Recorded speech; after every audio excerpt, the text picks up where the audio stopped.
जब स्टेट रहेगा तभी ना सेंट्रल रहेगा, यह कहना है बिहार सरकार के डिप्टी सीएम और लालू प्रसाद यादव के छोटे बेटे तेजस्वी यादव का।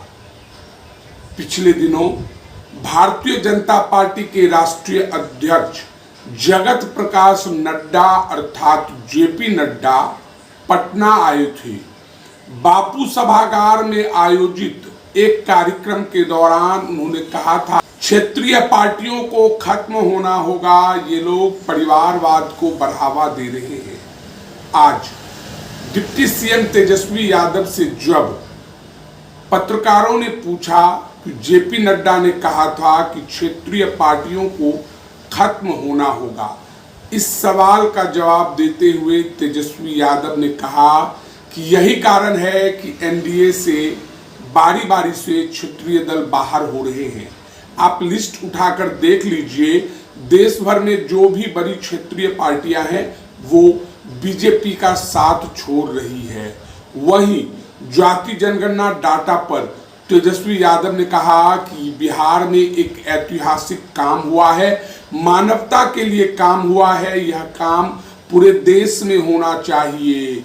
इंडिया गठबंधन तो अब चुनावी रैलियों में लोगों को कह रहा है कि अगर हमारी सरकार बनती है तो हम देश भर में जाति जनगणना करवाएंगे। जाति जनगणना का डाटा होना जरूरी है, नहीं तो योजना कैसे बनाई जाएगी। तेजस्वी यादव ने और क्या कुछ कहा है हम आपको बताएंगे। तेजस्वी यादव ने कहा कि राजस्थान चुनाव के दौरान वहां के मुख्यमंत्री अशोक गहलोत और कांग्रेस की वरिष्ठ नेत्री प्रियंका गांधी ने ऐलान करते हुए कहा है कि अगर राजस्थान में हमारी सरकार बनती है तो जाति जनगणना करवाई जाएगी। राहुल गांधी कई बार कह चुके हैं कि जाति जनगणना होना चाहिए। तेजस्वी यादव ने कहा कि जाति जनगणना को लेकर हम लोग केंद्र सरकार से कई बार आग्रह कर चुके हैं, लेकिन वहां से ना में बार बार जवाब दिया जाता है।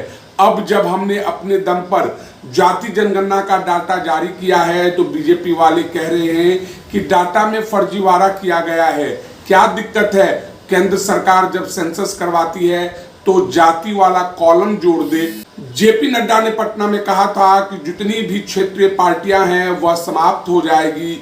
इसको लेकर तेजस्वी यादव ने बीजेपी पर निशाना साधा और कहा कि जेपी नड्डा खुद समाप्त हो रहे हैं। जितने क्षेत्रीय दल थे वह सब तो बीजेपी से अलग हो चुके हैं और जेपी नड्डा के इस बयान के बाद और अलग हो जाएंगे। भारत में जो सबसे बड़ा इनका गठबंधन था वह तो अलग हो चुका है, इनके साथ है ही कौन? न जनता है न क्षेत्रीय दल है। जब स्टेट रहेगा तभी ना सेंट्रल सरकार रहेगी। किस आधार पर ये लोग 2024 के चुनाव में राज्य करेंगे? बताते चले कि बिहार में जातिगत जनगणना का डाटा जारी हो चुका है, जिसमें सबसे बड़ी आबादी मुसलमानों की है और उसके बाद 14% आबादी यादवों की है।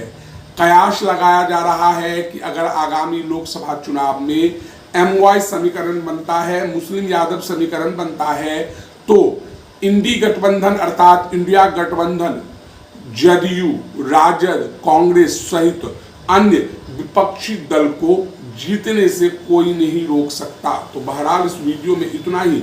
अगर आप हमारा ये वीडियो YouTube पर देख रहे हैं तो सब्सक्राइब करें, फेसबुक पर देख रहे हैं तो हमारे पेज को लाइक करें। धन्यवाद।